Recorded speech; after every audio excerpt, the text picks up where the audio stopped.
বিচার, সংস্কার বাস্তবায়ন করা, আধিপত্যবাদ মুক্ত, দুর্নীতিমুক্ত নতুন এক বাংলাদেশের প্রয়োজনে আমরা জাতীয় নাগরিক পার্টি এনসিপি, জামাতে ইসলামের নেতৃত্বাধীন তৎকালে ৮ দলীয় যে রাজনৈতিক জোট তাদের সঙ্গে সমঝোতার মধ্য দিয়ে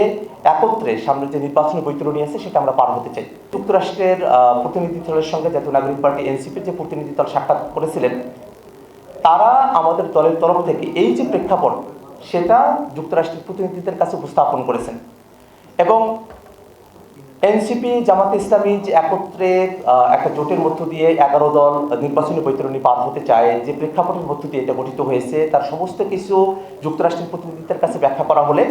তারা এই যে বাংলাদেশের গণতন্ত্রের স্বার্থে জনগণের যে কোনো সিদ্ধান্তকে তার ইতিবাচক হিসেবেই তারা দেখেন এবং আমরা তাদের কাছে বর্তমানে যে নির্বাচনের যে পরিস্থিতি আমরা দেখেছি যে নির্বাচন আগে থেকেই বাংলাদেশের আইন শৃঙ্খলা পরিস্থিতি একেবারেই তলানিতে আছে এবং পরবর্তীতে হাদি ভাইকে হত্যা করা হলো। আমরা দেখেছি যে গতকালও আসলে একজনকে খুন করা হয়েছে। এই যে খুনের ছড়াছড়ি, এই যে আওয়ামী দোসর এবং আওয়ামী লীগের যারা এবং ছাত্রলীগের যারা গুন্ডারা তাদের কাছে এখনো অবৈধ অস্ত্রগুলো রয়েছে, সেটাকে যে উদ্ধার করা সম্ভবপর হলো না। এই যে হাদি ভাইয়ের খুনিদেরকে এখনো গ্রেফতার করা সম্ভবপর হলো না। এই পুরো পরিস্থিতিটা একটা লেভেল প্লেইং ফিল্ড, একটা আইন শৃঙ্খলার যে পরিস্থিতি সেটাকে আসলে সঠিক রাখতে পারবে কিনা সেই ব্যাপারগুলোতে আমরা আমাদের কনসার্ন তাদের কাছে আমরা উপস্থাপন করেছি। পাশাপাশি দীর্ঘ সময় ধরে যুক্তরাষ্ট্রের সাথে বাংলাদেশের একটা বন্ধুত্ব ভাবপূর্ণ সম্পর্ক রয়েছে। আমরা বাংলাদেশের স্বার্থে, আমরা গণতন্ত্রের স্বার্থে এবং পারস্পরিক যে বন্ধুত্বপূর্ণ সম্পর্কের স্বার্থে